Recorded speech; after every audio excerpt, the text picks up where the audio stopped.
Bonjour à tous. On va débuter donc ce rendez-vous RSE consacré aujourd'hui à la santé environnementale. Donc on est ravi aujourd'hui d'accueillir Madame Toutu-Picard, députée de la 7e circonscription de la Haute-Garonne et également présidente du groupe interministériel donc santé environnement. On va parler de ce sujet qui est important pour vous en tant que bien évidemment établissement, que ce soit dans le sanitaire d'ailleurs ou dans le médico-social, ces questions donc primordiales de santé environnementale, c'est des sujets qu'on aborde régulièrement ici autour des rendez-vous RSE, mais voilà, on voulait appuyer le sujet aujourd'hui et profiter de la présence de Madame Toutu-Picard. Donc Olivier et Thomas va bien évidemment introduire le sujet et puis on laissera ensuite Madame Toutu-Picard faire une description de ces préconisations et du concept de santé environnementale tel qu'il est entendu aujourd'hui au niveau de l'État et des institutions. Et puis derrière, bien évidemment, l'idée c'est que vous puissiez poser vos questions qui vous concernent directement sur la thématique de la santé environnementale dans vos métiers, dans vos pratiques en tant que personnel soignant. Merci à tous donc de votre présence et puis Olivier, je te laisse introduire. Merci, ça va être une introduction très rapide. Bonjour à tous et bienvenue à ces journées dont vous avez l'habitude maintenant. Aujourd'hui, c'est une journée avec une double chance. La première, c'est la journée mondiale de la santé. Et la seconde, nous avons la chance d'avoir comme invitée Elisabeth Toutu-Picard, qui est en charge de la santé environnementale depuis des mois, voire des années. On n'ose même pas dire depuis des décennies, mais presque, dans un contexte très particulier. L'Assemblée nationale a émis un rapport, elle va vous en parler, le Sénat également, le Ségur de la santé a abordé le sujet de la santé environnementale. La Haute Autorité de Santé commence à intégrer la RSE dans ses référentiels. Le PNSE 4 est à l'étude et la logique de l'éco-conception des soins est de plus en plus présente dans les établissements de santé. Aujourd'hui, on est dans une centrale d'achat qui a pris comme parti depuis maintenant plus de 10 ans de mettre en place un indice vert, des indicateurs qui classent les fournisseurs sur leur engagement RSE et santé environnementale. Et on est tous bien convaincus autour de la table que ces sujets seront des sujets de prévention majeurs en termes de critères de choix pour les années à venir. Je ne fais pas plus long. Elisabeth Toutu-Picard, un grand merci d'avoir accepté cette invitation. Vous avez fait des préconisations nombreuses. Et bien l'idée de pouvoir les présenter et d'échanger avec les participants. Merci d'avance. Merci beaucoup Olivier Thomas de m'avoir invité à cette réunion. Et puis bonjour à toutes et tous qui avaient pris le temps de venir m'écouter, vous présenter quelques travaux que j'ai eu le plaisir et l'honneur de diriger, non seulement en tant que députée de la Haute-Garonne, mais également en tant que présidente du groupe Santé et Environnement et également en tant que présidente d'une récente commission d'enquête sur les politiques publiques en matière de santé environnementale. Donc je vais vous faire ma présentation en m'appuyant sur un diaporamatique qui va permettre de vous présenter les éléments les plus importants. Alors, bon, les éléments biographiques, on va passer rapidement. Je viens de vous dire les éléments les plus importants, donc parlementaire, présidente du GSE, présidente de la commission d'enquête. Ce qui peut vous intéresser quand même, un petit clin d'œil à la famille hospitalière. Je suis une ancienne directrice d'hôpital. J'ai passé une bonne partie de ma carrière dans les hôpitaux de Paris, mais également surtout au CHU de Toulouse, où j'avais lancé une des premières démarches de développement durable dans les hôpitaux, avec justement en connexion avec le C2DS.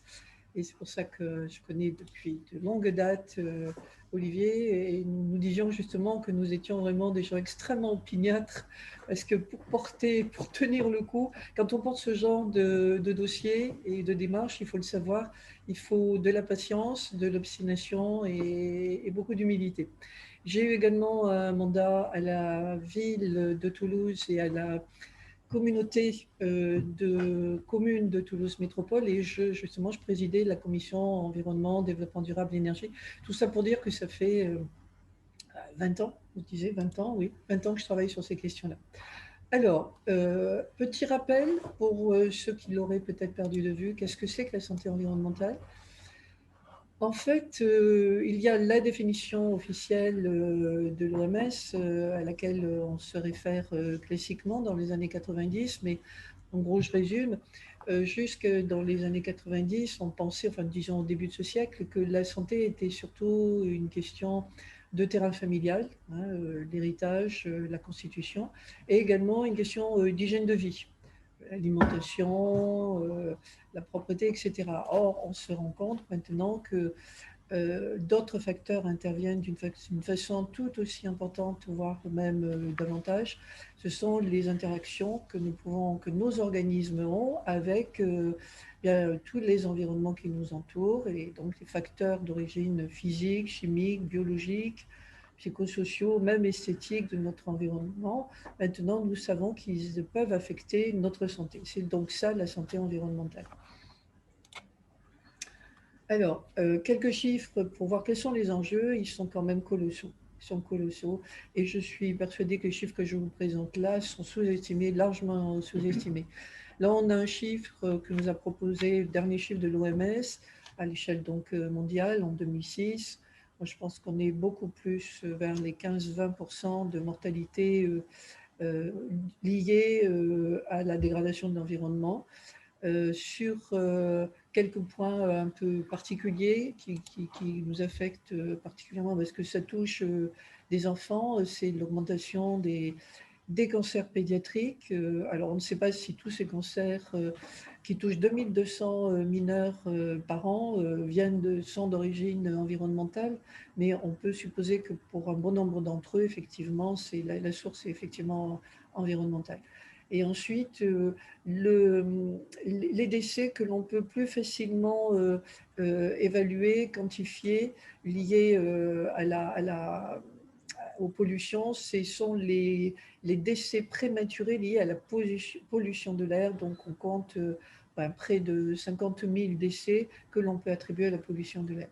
Et un impact également économique, qui n'est pas non plus mineur, c'est l'impact qui a été évalué par l'IGAS en 2017. Près de 8% de notre PIB serait lié aux effets sanitaires de la dégradation de l'environnement. C'est pas donc à la fois des éléments, je dirais, sanitaires, mais également des éléments financiers réels qui sont les gros enjeux de la santé environnementale. Alors, au cœur de la santé environnementale, il y a un concept fondamental qui est celui d'exposome. On ne peut pas parler de SE sans parler d'exposome. Il est défini comme l'intégration sur une vie entière de l'ensemble des expositions qui peuvent influencer la santé humaine. En clair, c'est en fait l'addition de toutes les expositions auxquelles nous sommes confrontés pendant notre vie et qui influencent notre santé. Là, on voit déjà poindre le problème méthodologique que cela soulève, parce que très difficile d'additionner toutes ces sources qui peuvent affecter notre santé. Donc, il faut du recul pour évaluer l'exposome. Et puis, comme les sources d'exposition sont multiples, on va les voir, ça complique la chose. Ce n'est pas une raison pour ne pas s'y intéresser. Alors, la santé environnementale, qu'est-ce que concrètement, ça renvoie à quoi? Alors, moi, j'ai l'habitude de présenter ça en 4 grandes familles que j'ai baptisées les 4 cavaliers de l'Apocalypse, mais c'est certainement plus riche que ça et plus compliqué, mais bon, ça c'est un petit peu réducteur. Mais en fait, on va dire qu'il y a tous les impacts qui sont liés au changement climatique. Et là, en ce moment, on voit bien qu'il y a un impact indirect de notre trop grande proximité avec le monde animal, mais le monde animal se rapproche du monde humain parce qu'ils sont justement délogés de leur habitat naturel. Et donc, on peut dire que les pandémies peuvent être classifiées comme étant un impact venant du changement climatique. Ensuite, c'est toute la grande famille immense d'exposition aux substances chimiques. Et là, vous voyez que vous êtes directement concerné dans les établissements de santé. La pollution de l'air intérieur, là aussi, et extérieur, les nuisances sonores, ça aussi impacte dans les hôpitaux et les centres médico-sociaux. Et puis tout ce qui est de l'ordre de l'exposition au rayonnement, le radon, les nanoparticules et toute cette famille assez compliquée. Voilà. Ensuite, alors, j'en viens maintenant aux outils. Alors, une fois qu'on a défini ce que c'était, rappelé ce qu'était que la santé environnementale, ses enjeux, l'exposome au cœur du questionnement scientifique, les outils qui manœuvrent en fait la politique, qui s'occupent de la politique publique en France de santé environnementale. Alors, vous savez que l'outil premier, c'est le plan national santé-environnement. Ce sont des plans quadriennaux. Et là, très prochainement, je pense que d'une semaine à l'autre, nous allons avoir l'officialisation du plan national santé-environnement dans sa version 4. Ces plans nationaux santé-environnement sont extrêmement inspirés par les travaux du groupe santé-environnement environnemental, le GSE, que j'ai le plaisir et l'honneur de présider, qui a la caractéristique d'être, donc c'est un comité extra-parlementaire qui est constitué que de gens qui interviennent d'une façon parfaitement bénévole, très haut niveau de qualité scientifique, et qui assure donc le pilotage national des politiques santé environnementale. Le problème, et on le verra après dans le cadre de mes propositions, c'est que c'est une instance que très peu de gens connaissent, parce que de toute façon, elle est officieuse, elle n'a pas de statut officiel, et donc le souci, c'est que pour faire avancer les sujets en matière de santé environnementale, il faut toujours négocier avec les deux cabinets ministériels, les deux administrations ministérielles, dont dépendent le GSE, c'est-à-dire le ministère de la Santé et le ministère de la Transition écologique. Et le travail qui ressort et qui inspire le contenu des PNSE, il est porté par plusieurs groupes de travail thématiques. Ils sont 5 dans le cadre du PNSE 4. Le groupe santé et biodiversité, le groupe recherche, formation, information, éducation, tout ce qui est lié aux expositions environnementales, donc la recherche sur l'exposome, les risques à forte incertitude scientifique et surtout toutes les, je dirais, les thématiques un peu orphelines, et le GT5, bien sûr, les transports et l'impact sur la santé des émissions de CO2. Donc vous voyez un petit peu comment ça se présente. Le rôle du GSE qui est en fait fondamental, mais un rôle caché et qui est un tout petit peu étouffé, je dirais, par une très forte présence, une très forte représentation des cabinets ministériels dans la composition de ce GSE qui mériterait d'être revu et d'être davantage ouvert sur une représentation des collectivités territoriales, notamment, c'est un peu mon cheval de bataille. On peut passer. Alors, cette notion de santé environnementale a pris une dimension beaucoup plus importante depuis très peu de temps, ça fait un an ou deux, que cette notion de One Health, c'est-à-dire une seule santé. En fait, la formule entière, c'est une seule planète, une seule santé. Et ce concept One Health, une seule santé, nous invite à élargir en fait notre regard sur les problématiques de santé environnementale aux interactions entre la santé des êtres humains, mais la santé aussi des animaux et la santé aussi des écosystèmes. Ce qui veut dire que tout d'un coup, le champ d'interrogation, d'investigation scientifique et donc le champ de politique publique possible est soudainement élargi à la planète entière et à tout ce qui est vivant sur cette planète. Donc c'est à la fois extrêmement intéressant, très riche et encore plus compliqué que ne l'est déjà, a priori au démarrage, la santé environnementale qui est par définition systémique. Et là, je dirais que l'approche systémique s'ouvre à la planète entière. Et c'est, je dirais, l'avantage douloureux de ce que nous sommes en train de, bénéfice douloureux que nous pouvons tirer de notre expérience actuelle de la pandémie, c'est que justement nous savons que la Covid vient du monde animal et a été transmise à l'être humain. Et il y a d'autres zoonoses qui sont beaucoup moins spectaculaires que la Covid et que l'on sait être, bien sûr, de source animale. Bon, le moustique tigre, par exemple, en est une démonstration. Mais là, avec ce concept One Health, une seule santé, il faut absolument que nous réfléchissions à un autre niveau en fait d'interrogation qui est vraiment celui de la totalité de toutes les interactions entre le monde du vivant de cette planète. Je parle beaucoup des animaux, mais aussi des écosystèmes. un écosystème qui est en mauvaise santé, eh bien, il a un impact très, très, très négatif sur la santé humaine et vice-versa. Donc, du coup, ça complique les choses. Il y a une dimension sociale, une dimension culturelle, économique, éthique à cette notion. Et ce n'est en fait que la démonstration de ce qu'affirmait l'OMS en 1999, qui affirmait que l'environnement est vraiment la clé d'une meilleure santé. Et ça, c'est une véritable révolution, surtout dans le monde hospitalier. On est tellement habitué à faire du curatif, à intervenir en aval et en oubliant que tout se joue en amont. Et le problème de la prévention, c'est qu'elle n'est pas suffisamment portée par le ministère de la Santé, qui devrait être plutôt baptisé le ministère de la Maladie, puisqu'en fait, son objectif, c'est de soigner avant tout, et un peu moins, bon, alors, je caricature, parce qu'il y a bien sûr des démarches de prévention, mais comparé aux enjeux, les politiques actuelles sont bien insuffisantes.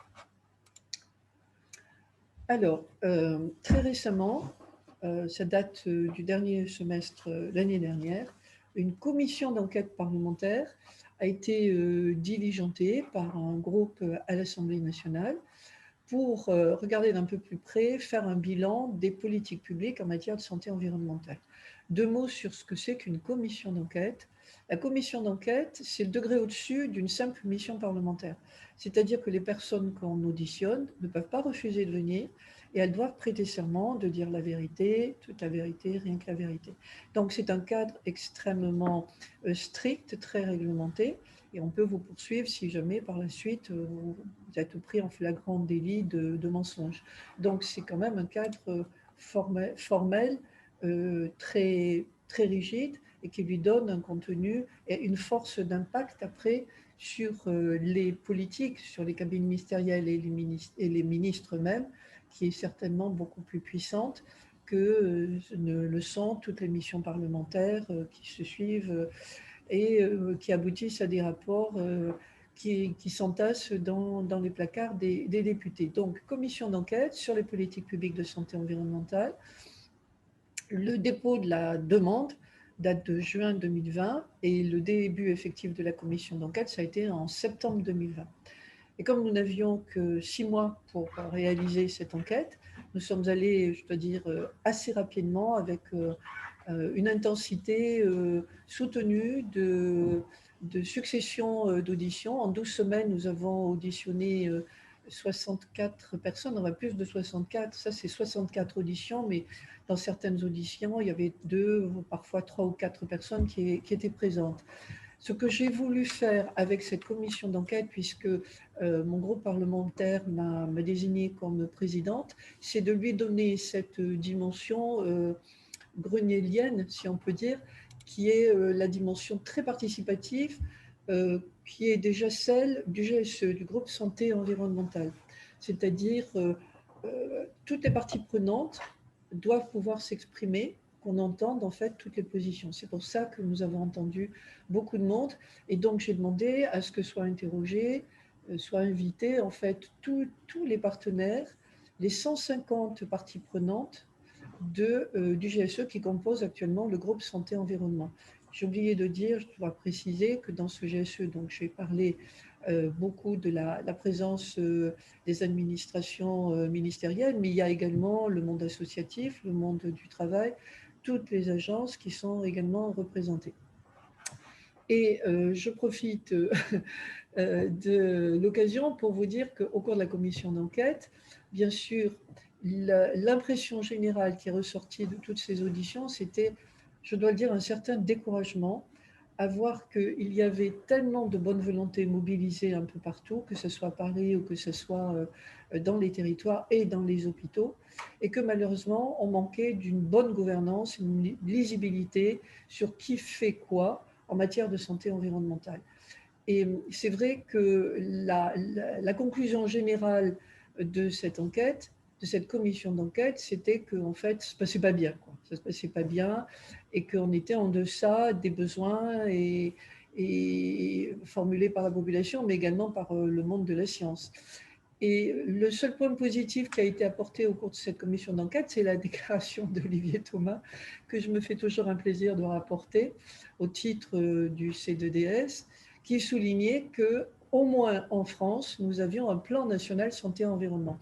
Même si il est plein de, enfin, on va dire, de lacunes, il a un caractère jusqu'à maintenant, du moins jusqu'au PNSE 3, un peu incantatoire, il n'y a pas de moyens. Là aussi, on ne sait pas qui pilote quoi, il n'y a pas de soutien politique officiel. Mais au moins, en France, on est le seul pays d'Europe à avoir quand même tenté de lancer un plan pluriannuel qui s'appelle le Plan national santé-environnement. Et il faut donc le considérer comme une chance, parce que là, il y a une tentative d'essayer quand même de se mettre en bon ordre de marche, même si les effets ne sont pas à la hauteur des espoirs et certainement des énergies qui sont injectées. Mais je dois dire que pour le PNSE 4, moi je suis arrivée en cours de route pour la gestion du GSE, enfin pour la présidence de ce GSE, c'était en 2018, et j'arrivais à la fin du PNSE 3, qui avait fait l'objet d'un bilan extrêmement, très, très sévère de la part de l'IGAS et de l'inspection aussi du ministère de la Transition écologique, et on avait l'impression d'être en fait dans une sorte d'impasse. Ça a fait bouger les lignes et la production des recommandations qui sont issues de la commission d'enquête ont eu un effet réel, je dois dire vraiment réel, sur la mobilisation des cabinets ministériels. Et je peux dire d'ores et déjà que le PNSE 4 se présente beaucoup mieux que les précédents plans relatifs à la santé environnementale, parce qu'ils ont intégré beaucoup de propositions qui venaient de la commission d'enquête, mais également aussi toutes les critiques des parties prenantes du GSE qui commençaient à ne plus supporter, ne pas être suffisamment entendus par les cabinets ministériels et par le gouvernement lui-même, il faut bien le dire. Alors voilà, la commission d'enquête a débouché sur deux types de listes de propositions. Il y a eu la liste de propositions présentée par la rapporteure, qui a fait une vingtaine de propositions. Et puis, il y a ma propre liste à moi de présidente, que j'ai regroupée. Je suis arrivée donc à 61 propositions que j'ai regroupées en 5 thématiques à peu près structurantes pour faciliter la lecture globale, avoir une idée de ce que j'ai pu proposer. Le PNSE 4 va certainement s'inspirer non seulement des 21 propositions de la rapporteure, mais également des 61 propositions de la présidente que j'ai été dans cette commission. Alors, les différentes thématiques structurantes, et vous allez voir qu'à un moment donné, on va arriver au monde hospitalier, quoique le monde hospitalier est intéressé du début à la fin, peut-être pas toujours de façon directe, mais souvent de façon indirecte. Le gros problème de la santé environnementale actuelle en France, c'est le problème de gouvernance. Alors, il y a, comme je viens de vous l'expliquer, ce GSE qui porte toute la stratégie française en matière de santé environnementale, mais c'est, je dirais, un géant au pied d'argile, parce que nous sommes extrêmement nombreux à faire énormément de propositions. Ça rentre dans l'entonnoir des circuits ministériels avec beaucoup de choses intéressantes, et jusqu'à maintenant, en tout cas, jusqu'à la fin du PNSE 3, ça sortait avec des propositions qui étaient franchement pas à la hauteur. De plus, j'ai dénombré avec mon équipe plus d'une trentaine de plans sectoriels, 34 exactement, des plans silos, qui travaillent en plans silos, qui de près ou de loin touchent à la santé environnementale. J'y mets là-dedans le plan cancer, le plan diabète, le plan chlordécone, mais quand on regarde ces plans, on se rend compte qu'en fait, ils travaillent d'une façon complètement autonome et sans qu'il y ait une coordination entre eux, ce qui fait qu'il y a des redondances, il y a des trous aussi dans la prise en compte des sujets. Et se rajoute à tous ces plans silos le PNSE, voilà, il est là tout seul à faire sa vie, alors qu'il devrait être positionné en fait en plan chapeau, et c'est ce qui va être le cas dans le cadre du PNSE 4, Donc, le PNSE 4 aura vocation à chapeauter tous les plans silos qui existent actuellement. Alors, je ne vous dis pas le boulot que ça va représenter. D'ailleurs, ça fait partie d'une de mes propositions que de demander à la Cour des comptes d'aller mettre un petit peu son nez là-dedans pour voir quel est l'argent qui est injecté et quelle est l'efficacité de tous ces dispositifs. Alors, je ne dis pas que les plans silos ne sont pas, les plans thématiques ne sont pas intéressants, ne sont pas nécessaires, mais ça montre combien nous travaillons de façon réactive, c'est-à-dire chaque fois qu'il y a un problème, on fait un plan thématique, l'obésité, pas un plan. On ne se pose pas la question de savoir si l'obésité n'est pas une problématique en fait en relation avec l'environnement. Non, on va parler de nutrition, voilà, le plan nutrition santé, le plan diabète, mais là aussi le plan diabète, on l'aborde sous l'angle curatif, sans se poser la question de savoir s'il n'y a pas des relations avec l'environnement et la nourriture et l'alimentation et les problèmes d'hygiène et les problèmes de perturbateurs endocriniens présents dans notre ambiance, dans tous les objets de la vie quotidienne, mais également dans notre nourriture. Et donc ça, c'est ce qui rend la stratégie officielle de la France assez fragile. À la fois, il y a une force de frappe thématique, mais il n'y a pas de coordination. Voilà. Et même les directeurs d'agence ont formulé cette demande qu'on sache qui fait quoi et comment on pourrait en fait travailler de façon cohérente et coordonnée entre différents ministères. Parce qu'en plus, quand vous regardez, quand vous vous rendez compte que le ministère de l'Agriculture est officiellement membre du GSE, mais n'intervient que sporadiquement, et qu'il a pourtant l'énorme responsabilité de gérer tout ce qui est pesticides, alors qu'on sait que les pesticides ont forcément des impacts sur la santé, on voit à quel point il y a un besoin de coordination entre tous les ministères. C'est pour ça que j'ai proposé que soit créé un poste de délégué interministériel. Il est placé sous l'autorité, le plus haut niveau d'autorité du gouvernement, qui serait donc le Premier ministre. Et j'ai proposé que soit créé un organisme, une instance officielle qui aurait justement la charge de définir et de contrôler la politique publique en matière de santé environnementale.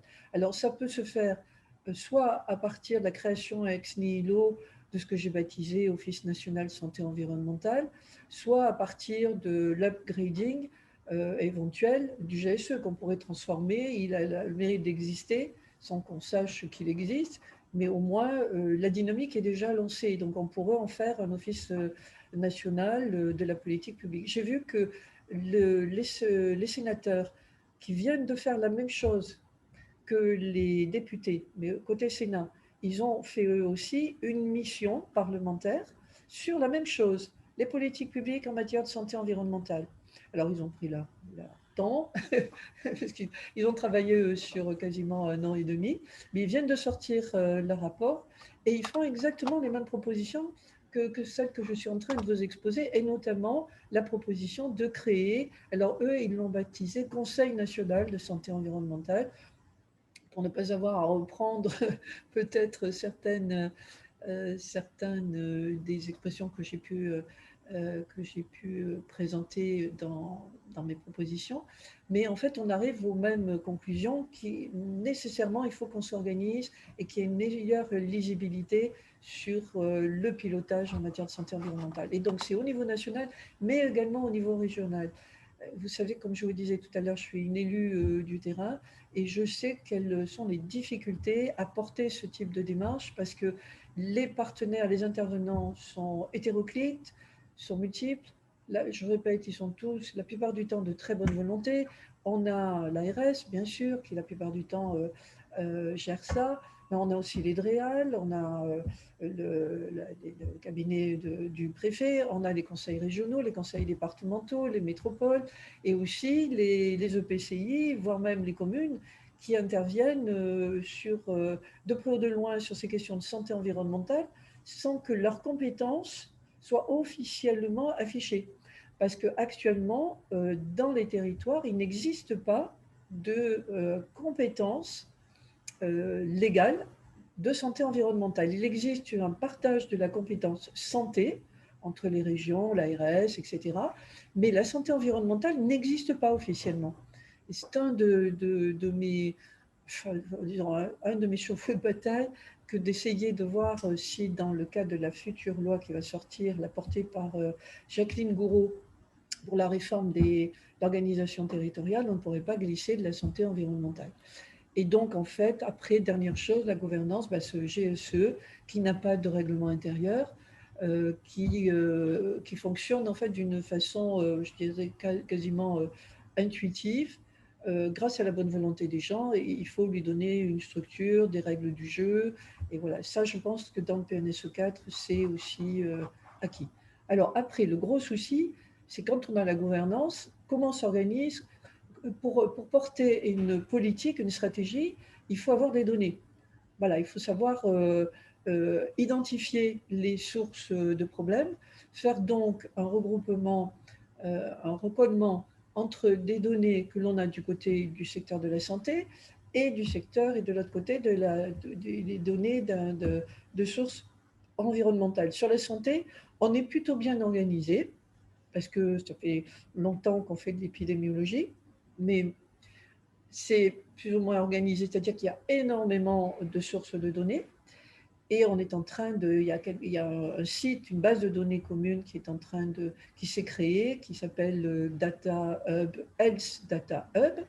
Et ce que je proposais, et là aussi, ça va être repris dans le PNS4, donc il ne faut pas se désespérer, il y a plein de choses qui vont évoluer dans ce PNS4, créer en fait de santé environnementale Data Hub qui regrouperait sur le modèle du Health Data Hub des données à la fois sanitaires mais également des données environnementales. Alors c'est un énorme chantier. Moi je pense qu'il faut pas être trop ambitieux d'un seul coup et essayer déjà d'avancer par petits bouts pour essayer de déterminer notamment des clusters.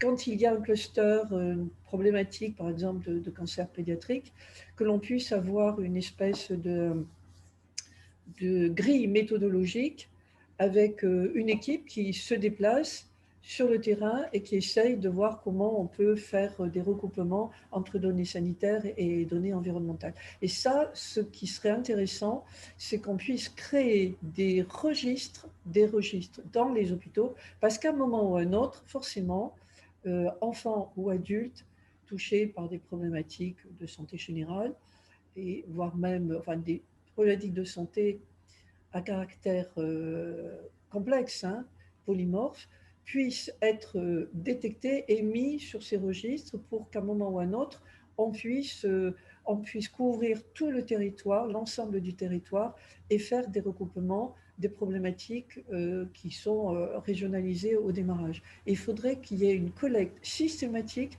de toutes les données de santé qui puissent être mises en œuvre dans les hôpitaux, parce que je pense que c'est en fait le creuset de toutes les données à un moment donné. Tout arrive dans les établissements de santé à un moment donné. Voilà. Après, il y a toute la problématique de la prise en charge, en fait, et par les agences et par les organismes de recherche scientifique. Vous savez que c'est l'Agence nationale de santé, alors l'ANSES d'environnement et d'alimentation, l'ANSES, qui a la lourde charge de faire des études sur les produits, tous les produits, et notamment les produits que vous utilisez dans les établissements de santé et dans tout le système de soins, et ensuite de donner ou non les autorisations de mise sur le marché. Le souci, c'est que l'ANSES, on lui a tellement rajouté dans son panier de charges de travail qu'elle se retrouve en fait jugée partie, et ça pose parfois des problématiques un peu déontologiques. Et moi, ce que j'ai proposé, c'est qu'en fait, on rappelle certains gros enjeux, la sobriété chimique, et en redéfinissant aussi le principe de précaution. Voilà. Bon, je passe sur ça. Il faut aussi qu'on s'organise en matière d'expertise et de recherche, parce que la recherche en France est vraiment dans un état, je dirais, je cherche un terme qui ne soit pas trop fort, mais je vais dire de décomposition, mais en matière de santé environnementale, en fait, vraiment, c'est hyper désertique. ce qui fait que tous les chercheurs vont chercher des financements au niveau européen et international, parce qu'en France, la recherche académique est très, là aussi, fonctionne en silo, et il n'y a pas de démarche transthématique comme nous y invite fortement l'approche One Health. On ne peut pas faire de la vraie recherche si chacun dans son coin travaille sans être en relation avec les autres collègues qui ont eux aussi un petit morceau, chacun dans son coin, un petit morceau de la problématique scientifique One Health. Bon, voilà, donc ça aussi, c'est à reconstruire. Ça fait partie aussi des propositions du PNSE 4, donc j'ose espérer que le ministère de la Recherche va se mobiliser sur ces sujets-là. De toute façon, la demande est tellement forte, et je pense au plus haut niveau de l'État, pour faire de la prévention des futures pandémies, que je pense que le monde de la recherche va aussi se mobiliser pour s'organiser, pour être beaucoup plus efficace. Ensuite, gros problème de formation. Alors, une fois qu'on a dit tout ça, sur le terrain, qu'est-ce qui se passe? Bien, ce sont des personnes comme vous autres hospitaliers qui en fait intervenez au bout du processus ou en accompagnant le processus, et vous intervenez en fonction de vos connaissances. Donc, si les professionnels de santé, et là j'englobe le personnel administratif et les acheteurs que vous êtes, n'ont pas reçu les outils ou la formation de base pour comprendre les enjeux et pour pouvoir intervenir, faire des propositions à leur direction générale de leur établissement, ben forcément ils sont fragilisés parce qu'ils n'ont pas les arguments et les outils techniques. Donc il faut absolument former tous les professionnels de santé et toutes les professions qui, de près ou de loin, ont des liens avec la santé environnementale. Alors là aussi, bonne nouvelle, dans le cadre du PNSE 4, c'est quasiment officiel, donc je peux le dire là dans la caméra aujourd'hui, la formation des étudiants, le premier cycle des étudiants en médecine va inclure un modèle obligatoire consacré à la santé environnementale. Autre bonne nouvelle, nous avons négocié avec le ministère de l'Éducation nationale qu'il y ait aussi une éducation dès les petites classes aux questions de santé environnementale. Ça va faire partie du PNSE 4 aussi. Alors, tous les professionnels ne sont pas encore touchés dans ce PNSE 4, mais déjà, on a bien entrebâillé la porte parce que si on forme les médecins, les futurs médecins, ça veut dire qu'on va former aussi petit à petit les médecins déjà en exercice à travers la formation permanente, et on va élargir ça aux professionnels de la maïeutique, au monde de la petite enfance, et on va pouvoir enfin parler des 1000 premiers jours de la vie et mettre en place des démarches qui seront protectrices. Voilà. Et là intervient l'HAS. Alors l'HAS, difficile,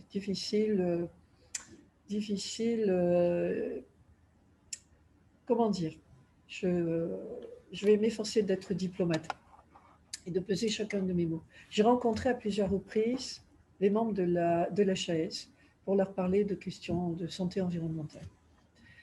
Je les avais rencontrés d'une façon informelle avant la commission d'enquête, et tout ce que j'ai entendu, c'est dans le cadre des démarches d'accréditation, nous focalisons en fait notre intérêt sur les pratiques de qualité autour de la prise en charge du patient et des soins eux-mêmes, Quand j'ai fait remarquer que dans le soin, il y avait aussi le petit matériel, les équipements, petit matériel médical, mais même hôtelier.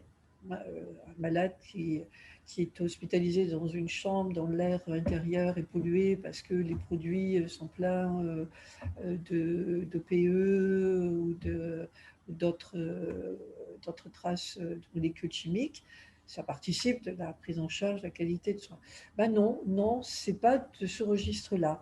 Pour eux, en fait, l'environnement, c'est essentiellement les problématiques énergétiques. Voilà. C'est les démarches de développement durable. Donc, je leur ai dit, mais le développement durable, ça doit englober la santé environnementale.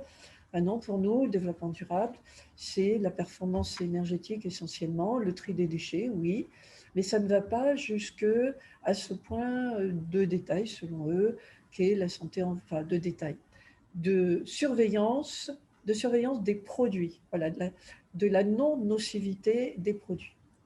J'étais tellement peu satisfaite de cette réponse que du coup, j'ai demandé à auditionner dans le cadre de la commission d'enquête carrément la directrice. Et je lui ai fait part de, de ma vision des choses. Et elle m'a renvoyé sur le Haut Conseil en santé publique en me disant que ça ne faisait pas partie, bon, en clair, en résumé, des missions officielles de la HAS. En fait, ce n'est pas sur sa feuille de route. Je peux entendre ça, hein, c'est tout à fait compréhensible. Déjà, c'est compliqué de simplifier les démarches d'accréditation. Je crois que c'était surtout ça, la priorité de la mission qui lui avait été donnée, d'alléger en fait le cahier des charges des démarches d'accréditation. Et donc, ce n'était pas dans sa feuille de route de s'occuper de ces questions-là. Elle a fini par admettre qu'effectivement, il aurait été pertinent que quelqu'un, mais qui s'en occupe, mais en tout cas, ce n'est pas dans les objectifs de l'HAS. Donc, sous-entendu, il faudrait soit revoir sa feuille de route, sa mission officielle, et pourquoi pas, mais à ce moment-là, il faut lui donner les missions, parce qu'elle n'a ni le personnel ni les moyens financiers, soit confier ça à quelqu'un d'autre. Donc je reste un petit peu sur ma faim. J'ai commencé à tâter le terrain. J'avais présenté un amendement à la loi climat résilience. Ça n'a pas été retenu, mais je pense que nous pouvons repartir au combat et parce qu'il y a un enjeu colossal. Il n'y a aucune consigne sur la qualité des produits qui sont utilisés, soit en matière d'hôtellerie, soit en matière de pratiques médicales. Et enfin, comme j'avais fait le tour de beaucoup de problèmes, je me suis dit que pour simplifier la tâche des politiques et des cabinets ministériels, il fallait que j'identifie, parce que vous voyez combien ça demande de travail, qu'il y a la dynamique qui est lancée, mais il y a ce qu'on peut faire sur le court, le moyen et le long terme. Il y a quand même des démarches qui sont compliquées à mettre en place, notamment l'exposome, la dimension One Health. Donc je me suis dit, il y a peut-être des choses sur lesquelles on peut intervenir très rapidement et je vais les identifier officiellement. Et donc les risques les plus urgents que j'ai fait apparaître dans mes propositions sont les suivants. D'abord faire de la prévention pour les enfants à naître. Voilà. Nous sommes déjà des adultes, nous sommes déjà imprégnés, on fait avec, mais les futures petites Françaises et futurs petits Français, tous ces bébés, il faut absolument les protéger avant leur naissance, pour faire en sorte qu'ils ne naissent pas déjà pollués. Parce que c'est la situation. On sait que le liquide amniotique contient des traces de plastique. On sait qu'on en retrouve dans... Ça veut dire que les bébés qui naissent, ils ont déjà ingéré, ils ont déjà des microparticules, des nanoparticules de plastique, comme nous tous. Mais eux, ce sont des petits êtres en formation. Et on sait que dans les 1000 premiers jours de la vie, c'est-à-dire de la conception même jusqu'aux 2 premières années, c'est la période pendant laquelle l'organisme humain est le plus fragile, le plus vulnérable aux expositions, notamment aux perturbateurs endocriniens. Donc, moi, ce que je travaille pour ça, et je crois là aussi que dans le cas du PNSO4, je vais arriver à décrocher quelque chose, c'est que le site extrêmement intéressant qui a été créé par Santé publique France, qui s'appelle Agir pour bébé, soit diffusé, largement diffusé, pour protéger justement les générations qui arrivent. Voilà, alors je vous laisse aller découvrir ce site qui est, je trouve, moi, bien fait, qui est surtout très pratique, qui ne se contente pas simplement de faire peur, d'inquiéter, mais qui donne aussi des conseils et des suggestions pour justement, dans la vie quotidienne, parer au plus pressé et ne pas exposer nos enfants. Alors, on parle beaucoup des bébés à naître, mais les bébés nés ou les petits-enfants, et je dois rajouter aussi nous tous, nous protéger pour éviter à un âge plus avancé de développer des pathologies fatales. Voilà, donc je vous incite à aller regarder le site Agir pour bébé. Il faut absolument protéger nos bébés. Ensuite, j'ai proposé qu'un Toxiscore, enfin, j'ai baptisé ça Toxiscore sur le modèle du Nutri-Score que vous devez peut-être connaître, c'est-à-dire un étiquetage. C'est pour informer les consommateurs. voilà, sur le degré de toxicité, en fait, des produits qui sont dans le commerce. Des produits d'hygiène, cosmétiques, des produits de nettoyage, enfin, tout ce qui... mais tout, même des produits d'ameublement. Voilà, je voudrais qu'il y ait un toxiscore. Alors, ça ne s'appellera peut-être pas toxiscore, parce qu'on m'a fait remarquer que c'était anxiogène, le terme de toxique.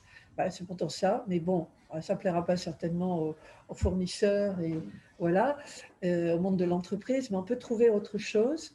Quoique le monde de l'entreprise est en train de se mobiliser, parce que c'est à la fois un côté porteur, hein, comme les chefs d'entreprise se rendent bien compte qu'il y a une forte attente de la part de la population qui est de plus en plus informée, pas bien informée la plupart du temps, mais informée qu'il y a des risques liés aux produits. Et donc, ils sont en train de se placer, de se positionner pour essayer de voir comment nettoyer les produits, enfin alléger, on le voit bien dans le domaine de la nourriture, depuis qu'il y a ce fameux Nutri-Score.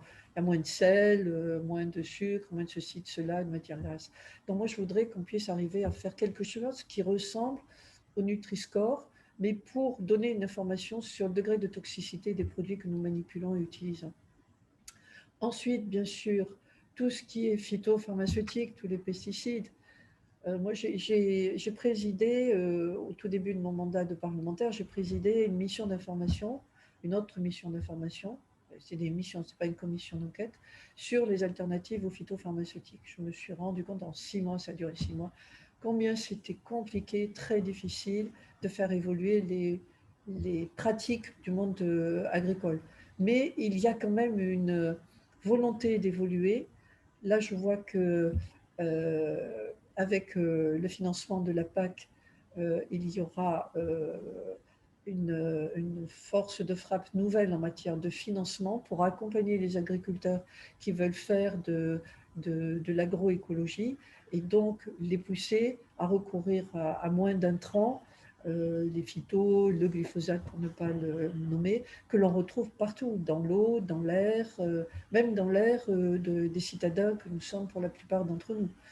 Et je ne parle pas de l'air des gens qui sont allés s'installer à la campagne pour faire respirer le bon air à leurs enfants. Donc là, je pense qu'il y a, un créneau intéressant et ça va avancer. Ensuite, protéger l'air extérieur et intérieur, ça fait partie des priorités du PNSE 4 qui ont été affichées dès le démarrage. Protéger l'eau, parce que c'est un bien extrêmement précieux et que malheureusement on trouve des traces de pesticides, vous le savez, et toutes sortes de produits un peu dangereux, et notamment des médicaments, comme vous le savez, des traces de médicaments dans l'eau potable. Bon, bien sûr, il y a beaucoup de choses qui sont nettoyées, mais on sait qu'il en reste encore quelques molécules médicamenteuses. Et là, je pense qu'il y a un fort créneau de recherche et d'avancement. L'obésité, parce que ça touche de plus en plus de jeunes enfants. Et puis, là, je me fais insistante, c'est les responsabilités environnementales que portent les établissements de santé, que vous portez donc à travers vos achats et la qualité des achats et l'esprit de discrimination que vous pouvez apporter dans le cadre de vos achats. Vous êtes en fait au début du processus qui peut permettre d'éviter justement de contaminer et de mettre en danger non seulement les malades, les patients, mais également le personnel, les visiteurs. Parce que si vous avez des produits d'entretien, tout simplement, avec des phtalates là-dedans, vous contaminez, vous polluez l'air intérieur et vous polluez tous les gens qui passent. Autant l'agent d'entretien qui ne sait pas quels sont les produits qu'il utilise, que le personnel de santé, que les familles, les visiteurs et les fournisseurs.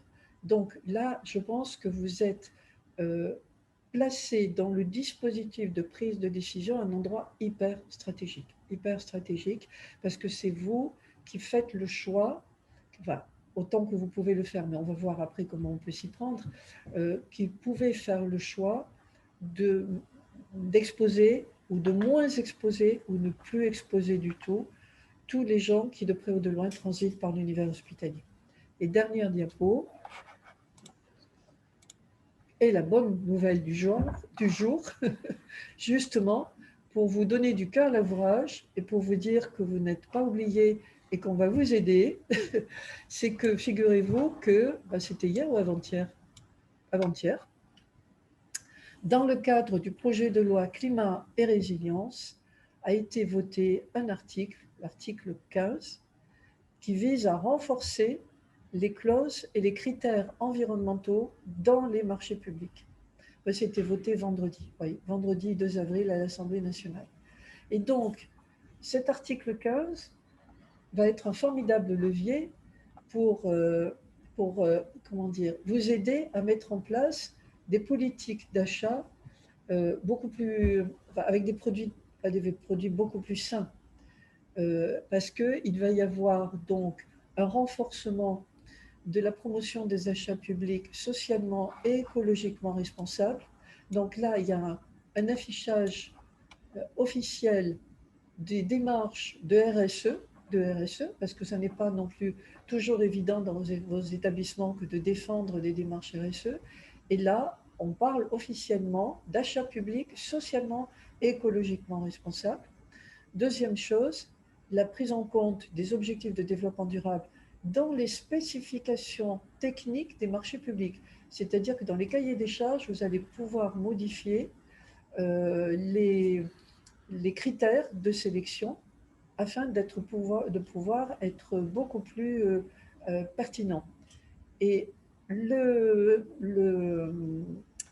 Parlement aura droit à un rapport, je crois qu'il est annuel, sur le bilan environnemental et social de tous les schémas de promotion des achats publics socialement et écologiquement responsables. Donc vous voyez que là, vous êtes vraiment à l'entrée de l'entonnoir, on va dire, hein, des achats, et que la loi vient vous soutenir et vous aider dans cette politique. Alors, l'article vient juste d'être voté, il vient juste de sortir, donc il va falloir attendre maintenant que ça soit transformé en décret d'application, avec toutes les explications sur les modalités, et ensuite peut-être en règlement, en circulaire santé du ministère de la Santé. Mais là, au moins, tous ceux qui militent en faveur de la santé environnementale vont pouvoir s'adosser à un texte officiel, législatif. Cette fois-ci, législatif, on sort de l'informel et de la bonne volonté des uns et des autres, et du degré aussi de sensibilisation du directeur d'établissement aux questions d'environnement. Là, on a un cadre officiel solide auquel on va pouvoir s'adosser pour pouvoir continuer à mener les démarches d'achat public socialement, écologiquement responsables. Voilà, j'en finis avec cette bonne nouvelle. J'espère que je n'ai pas dépassé la demi-heure qui m'était impartie. Et puis, je vous souhaite vraiment du courage, de la ténacité, parce que le combat que nous menons est un combat juste, nécessaire, je dirais même vital, pas simplement pour les générations que nous sommes, mais celles qui vont arriver. Et dans les hôpitaux se doivent être vraiment exemplaires en la matière. Voilà. Merci pour votre implication à tous et toutes. Je vois qu'il y a beaucoup de dames, comme par hasard.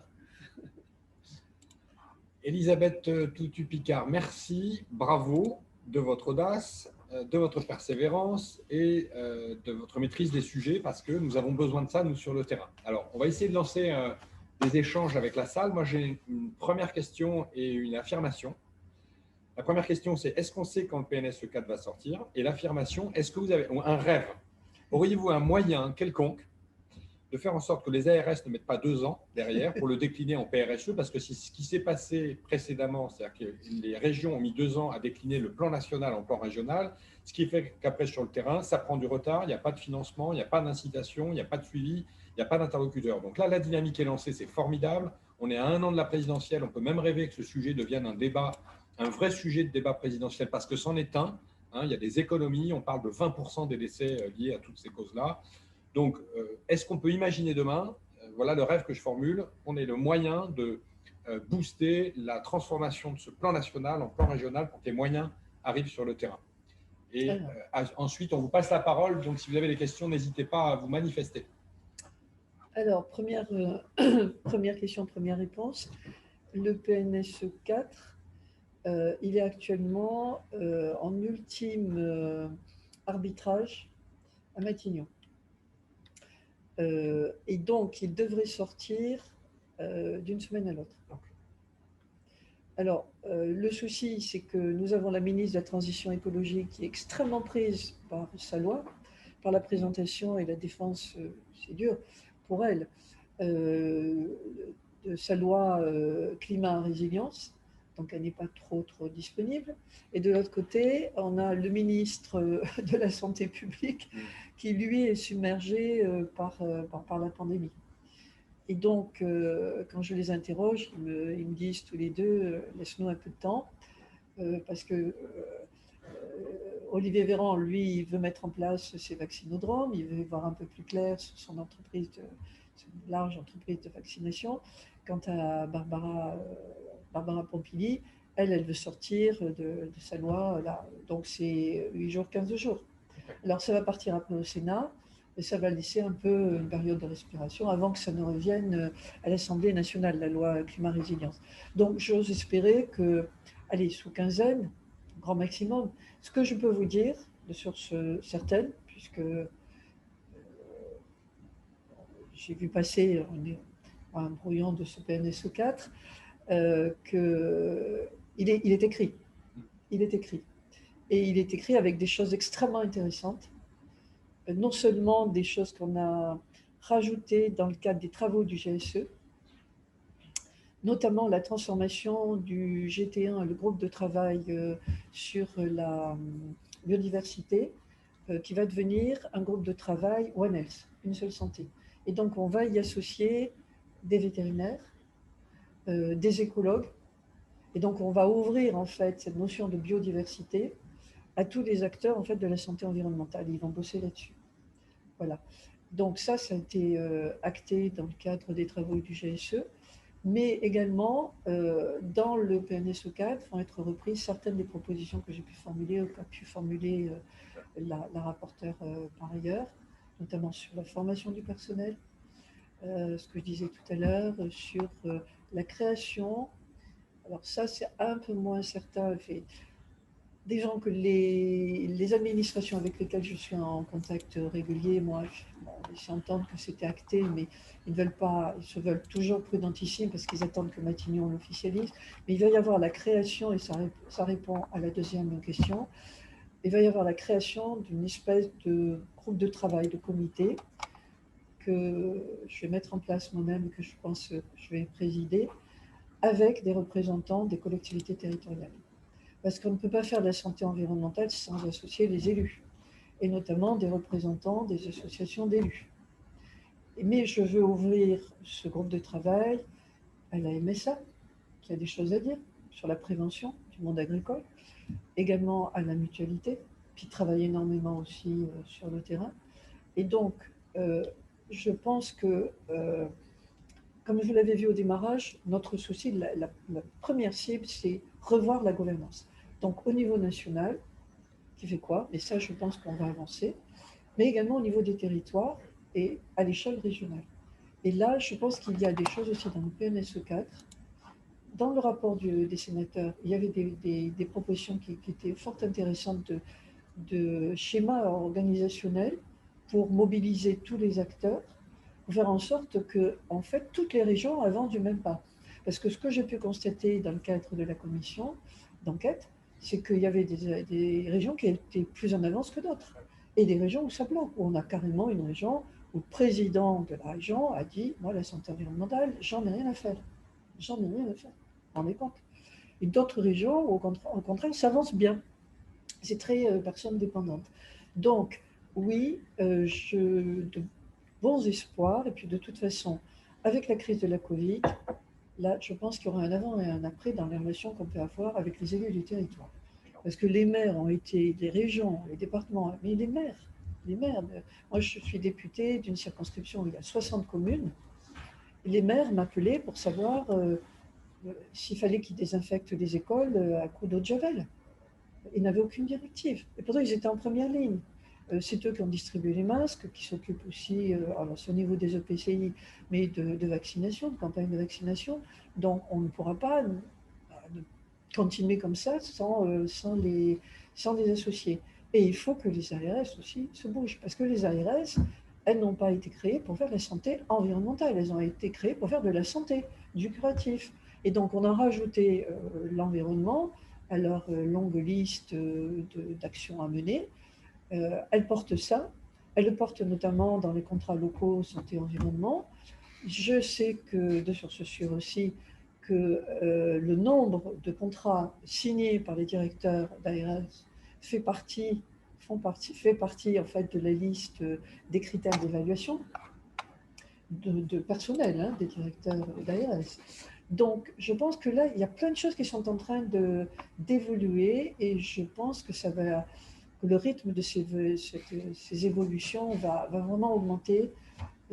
Et la commission d'enquête a eu ce grand avantage que, alors qu'une mission environnementale, bon, les ministères laissent passer, mais une commission d'enquête, il y a tellement eu de choses importantes qui ont été dénoncées, des propositions qui ont été faites aussi pour construire, que je peux vous dire que ça se bouge non seulement au niveau des cabinets ministériels, mais en très haut lieu. Comme vous disiez, il y a une campagne présidentielle qui est en train déjà de se présenter, de se préparer. Et je peux vous dire qu'au plus haut niveau de l'État, on s'intéresse beaucoup à la santé environnementale. Parfait, c'est une bonne nouvelle. J'ai vu qu'il y avait des questions dans le chat, notamment une relative à la HAS. Moi, je peux juste vous donner un élément parce que la HAS ne vous répondra pas sur le sujet, mais je vous engage à lire la mesure numéro 14 du Ségur qui justement parle de moyens mis en œuvre pour les ARS pour financer les actions de santé environnementale et de transition énergétique.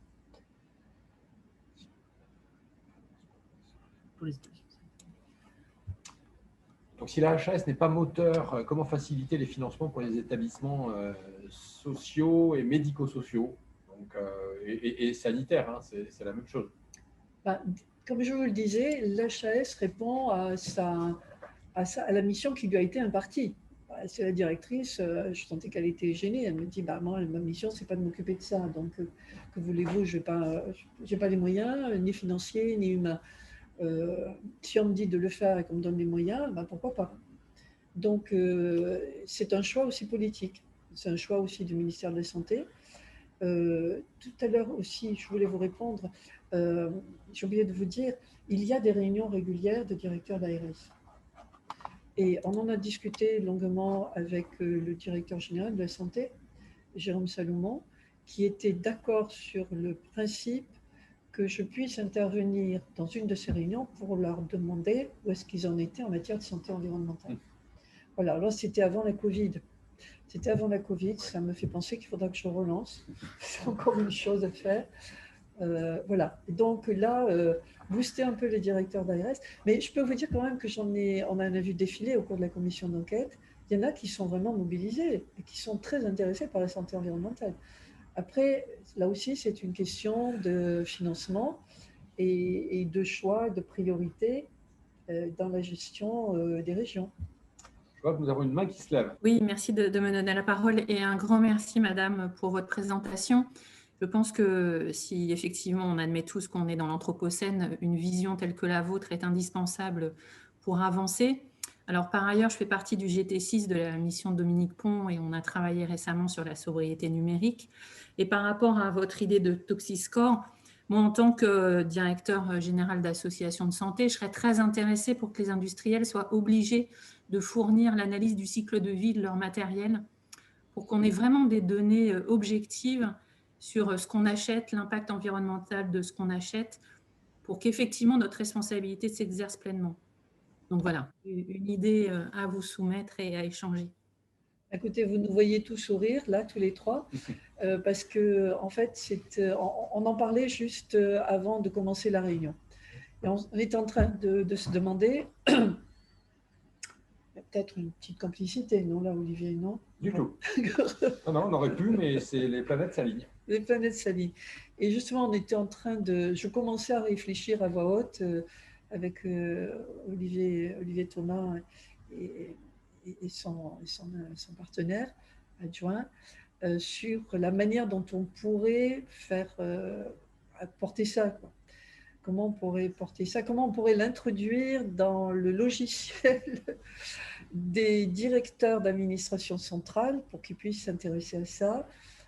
comment moi je pouvais, là où je me trouve, dans le dispositif général, on est tous des acteurs, hein, chacun vraiment à sa place. Et je peux vous dire vraiment que chacun a un rôle vraiment important à jouer dans le dispositif général.